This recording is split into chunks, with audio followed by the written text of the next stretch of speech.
The small black goat looked out into the immense auditorium and sighed. The cavernous space was devoid of an audience. Each of the 600 upholstered maroon seats stared back at him with taunting flat faces.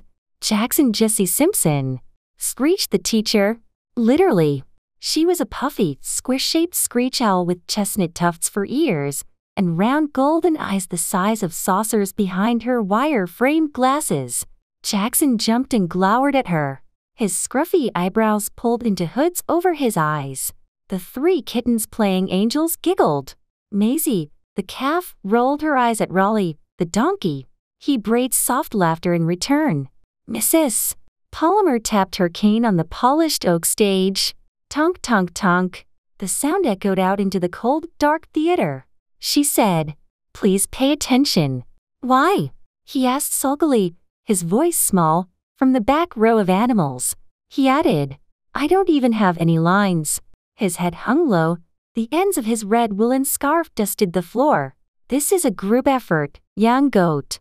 It is tradition that all the class play a part. Why can't I be a wise man?" Jackson implored, lifting his dark eyes to the opossum, raccoon, and badger cast in those parts. Jerry the possum stuck his tongue out at the little black goat, who then added, "I'm wiser than they are." Now the entire class guffawed. "Hush now. Quiet down," screeched the screech owl. "Time for one more rehearsal. In your places, please."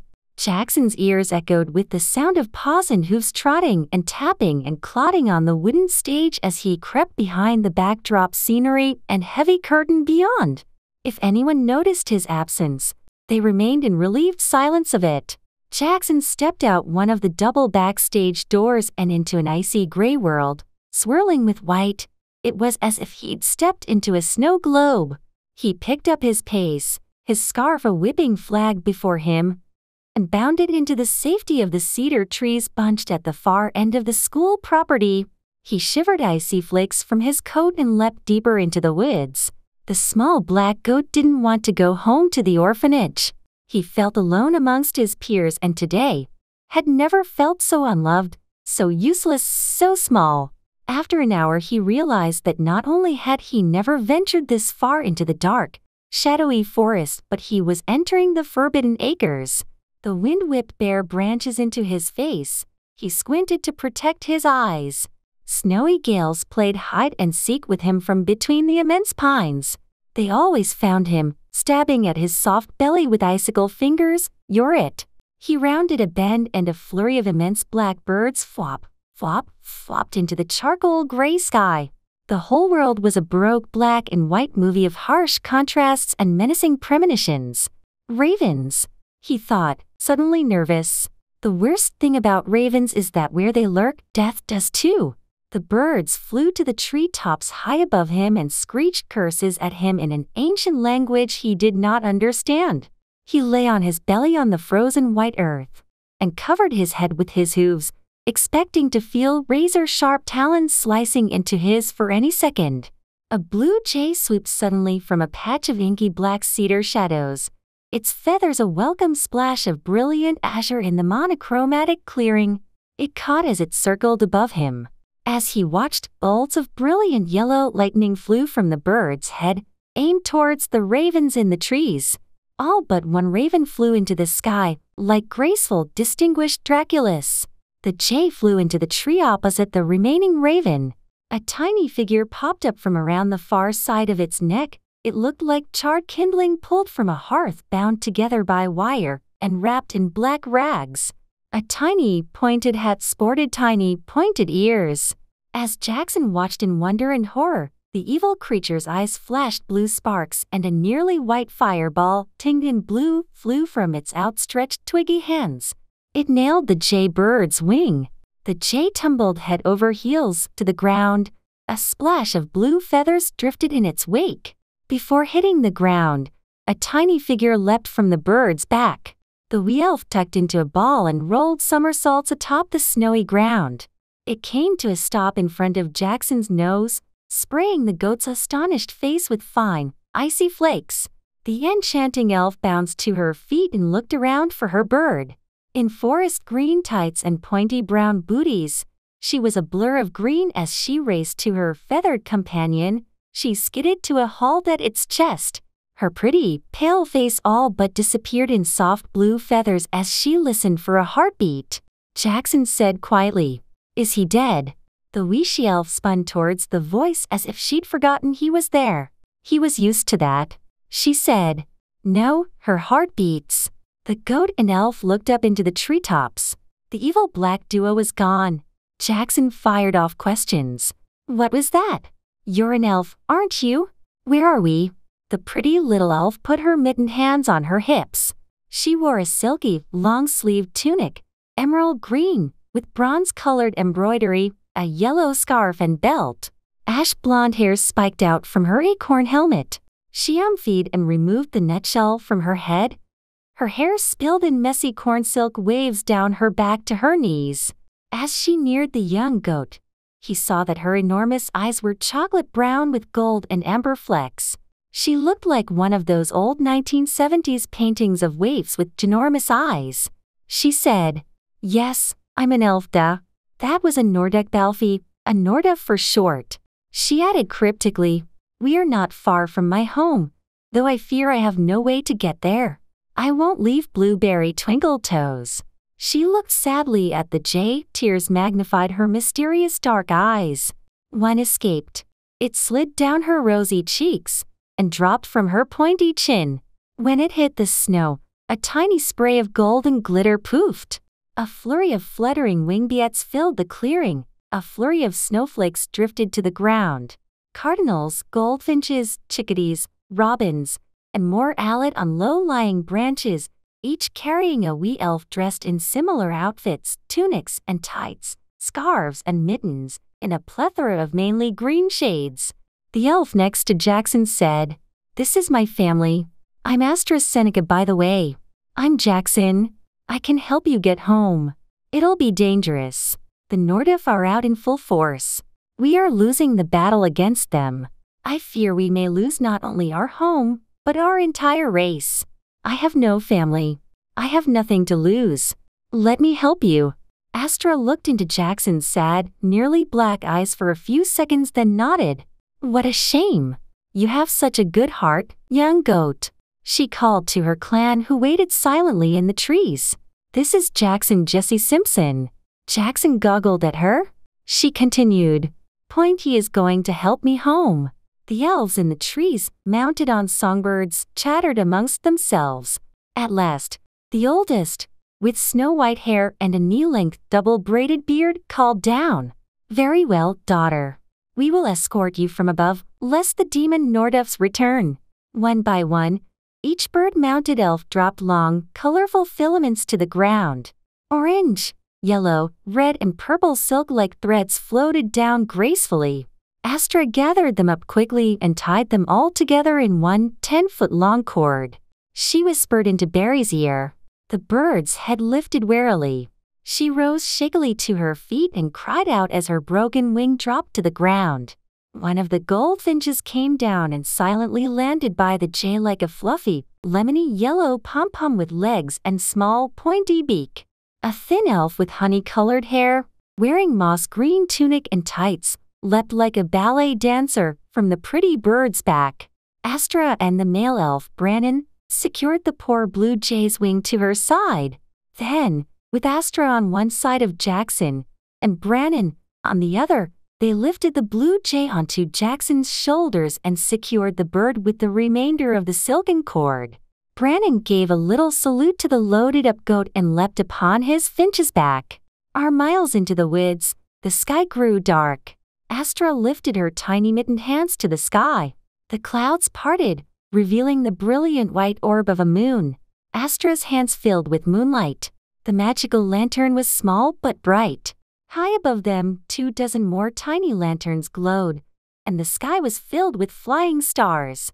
The trees were getting sparser, and the icy, frozen ground inclined upwards at sharper and sharper an angle.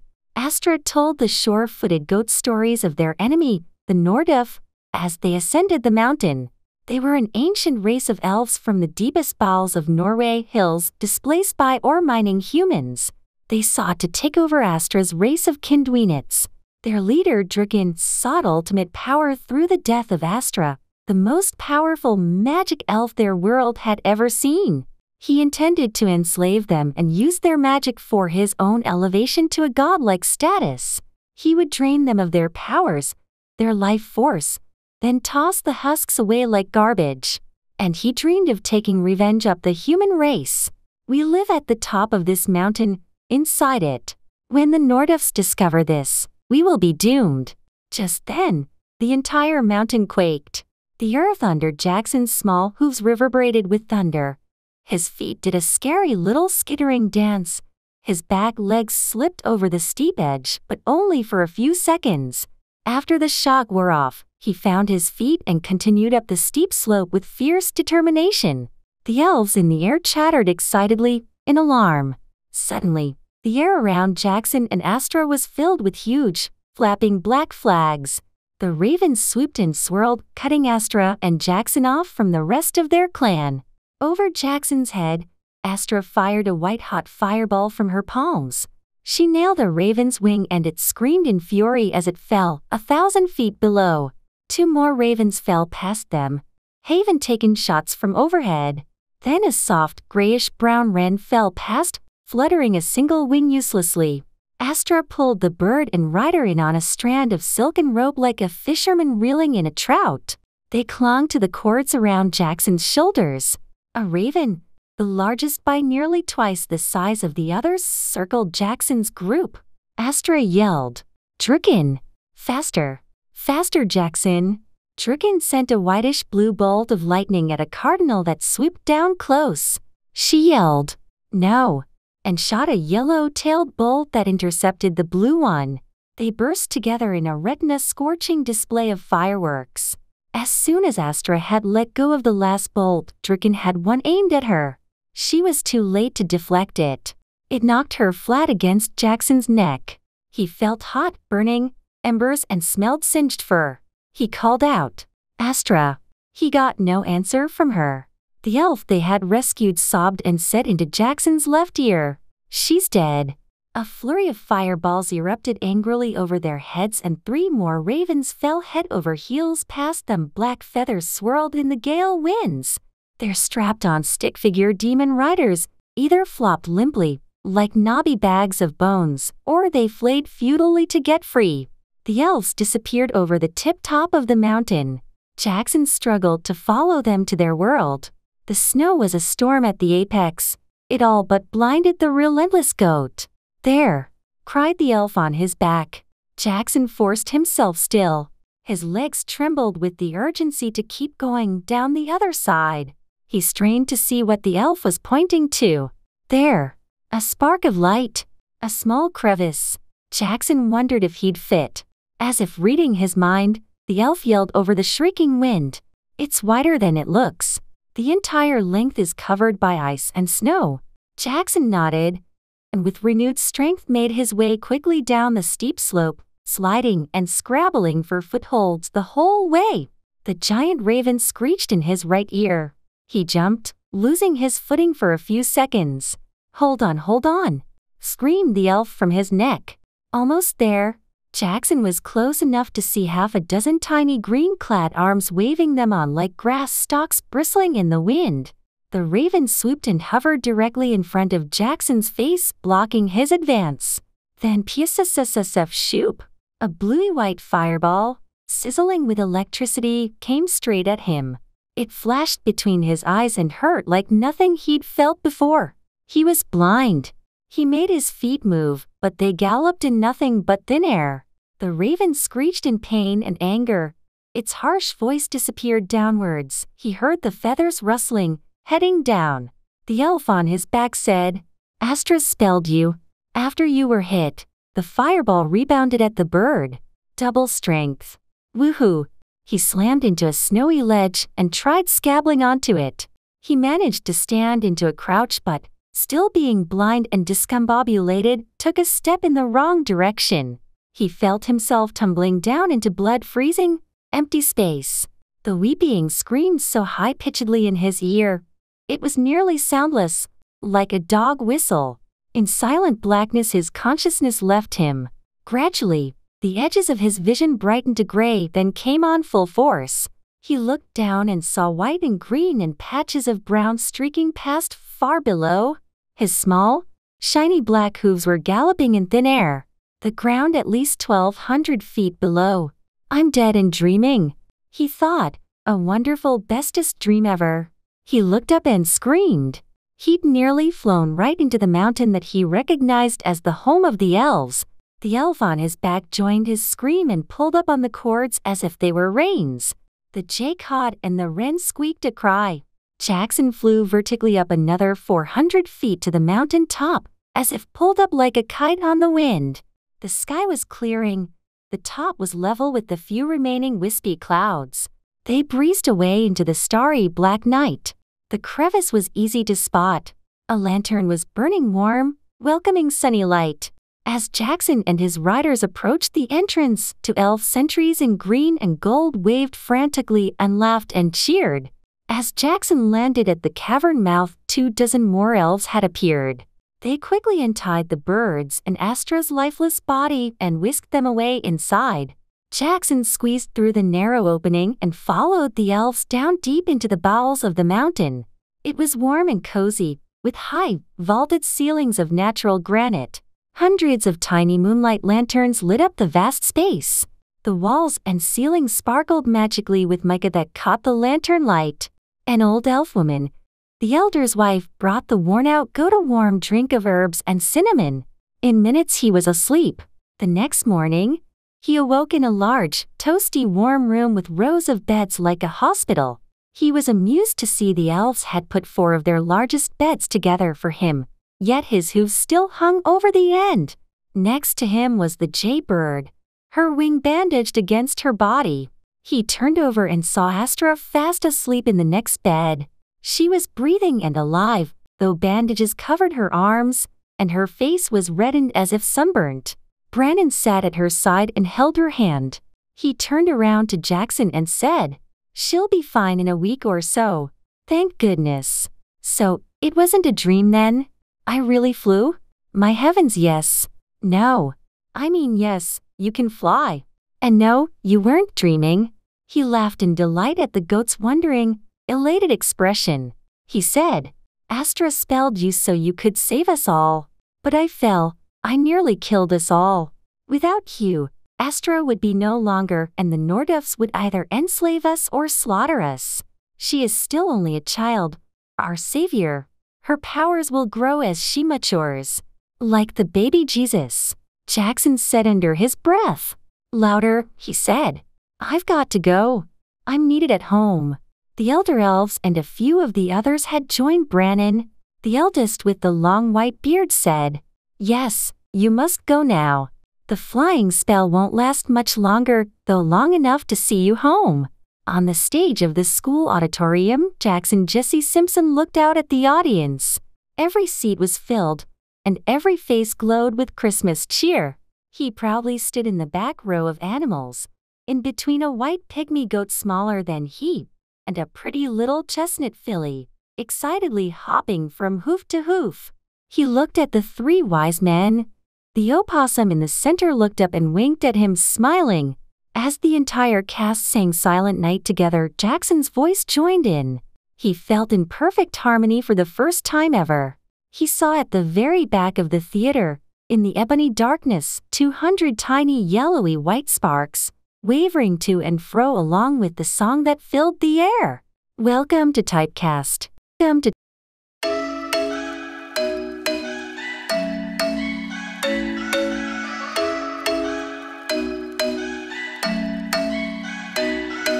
I'm thinking you were made for me. Isn't it my birthday yet? Cause I gotta say, you're looking like a gift for me. Wrapped up nice and neat, baby. Get in my way now, don't be shy. We'll be here dancing day and night. Get in my groove now, don't be shy. Cause I got this list of my favorite things. You could be the part where it all begins. You could be the first and the second and the third and the rest of it. You could be one of the things I love. Sunday morning breakfast with my bedroom door locked. I like everything that has a cherry on top. Get on my list of the things I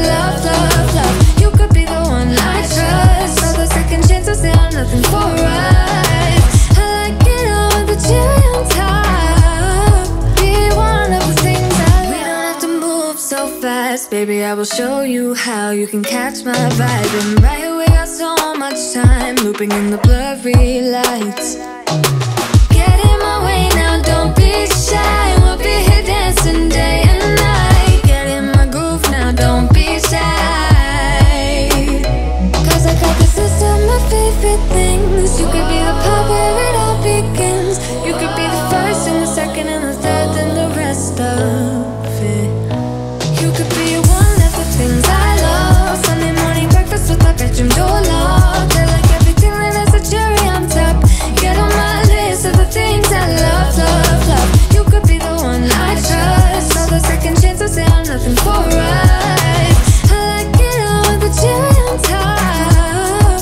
Be one of the things I love. The things I love, the things I love, the things I love, love, love, love, love. The things I love, the things I love. Be one of the things I love. The things I love, the things I love, the things I love, love, love, love, love. The things I love, the things I love. Cause I got this list of my favorite things. You could be the part where it all begins. You could be the first and the second and the third and the rest of it. Get in my way now, don't be shy. We'll be here dancing day and night. Get in my groove now, don't be shy. You could be one of the things I love. Sunday morning breakfast with my bedroom door locked. I like everything that has a cherry on top. Get on my list of the things I love, love, love. You could be the one I trust. All the second chances, they are nothing for us. I like it all with the cherry on top. Be one of the things I love. The things I love, the things I love, the things I love, love, love, love, love. The things I love, the things I love. Be one of the things I love. The things I love, the things I love, the things I love, love, love, love, love. The things I love, the things I love. Be one of the things I love. There is only one of you, only one of me.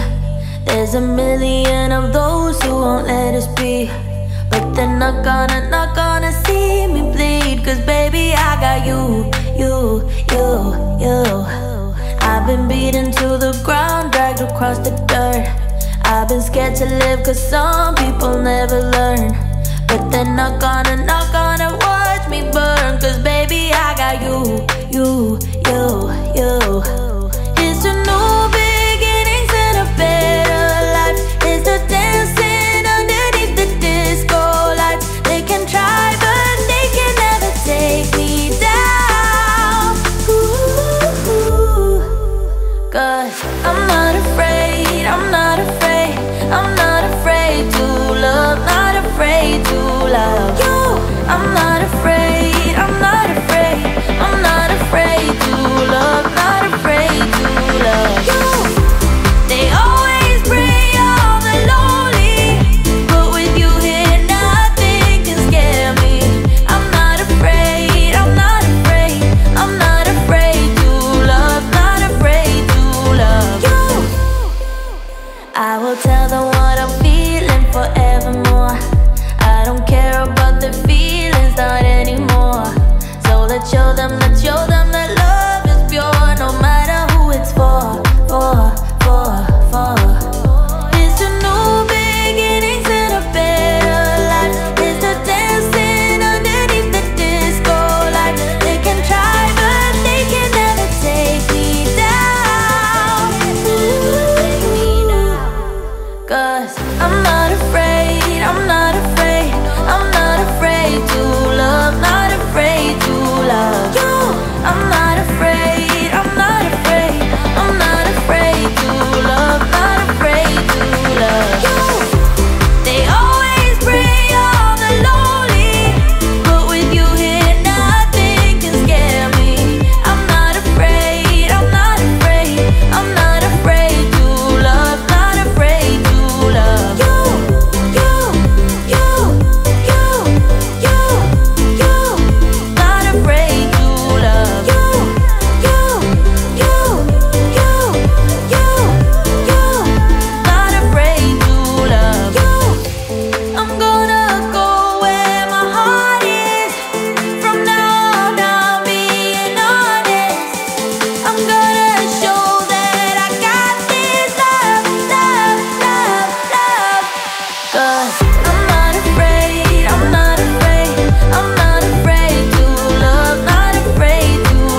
Easy to speak out about the way I live, but it's a 24-karat dream.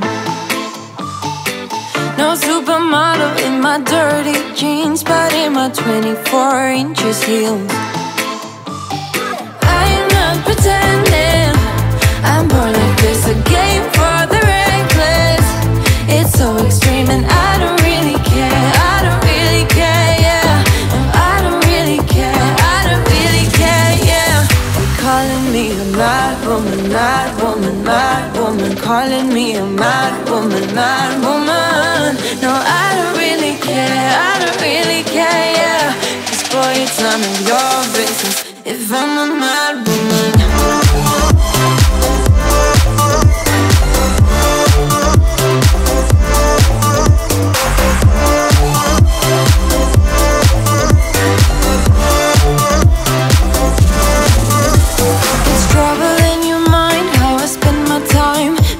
It's a 24-hour streak,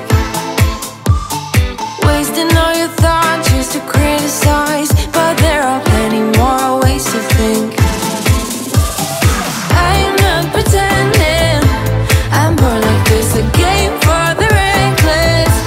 It's so extreme and I don't really care, I don't really care, yeah. No, I don't really care, I don't really care, yeah. They're calling me a mad woman, mad woman, mad woman. Calling me a mad woman, mad woman. No, I don't really care, I don't really care, yeah. 'Cause boy, it's none of your business if I'm a mad woman.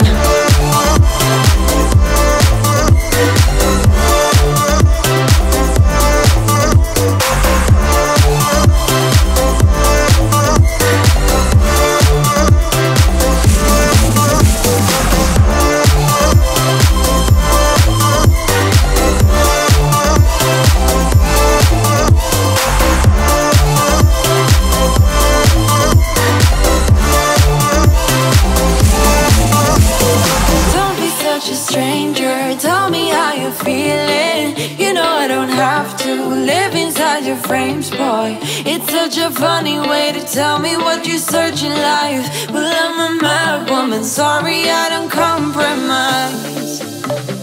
Mad woman, mad woman. Keep calling me a mad woman. Boy, it's none of your business if I'm a mad woman.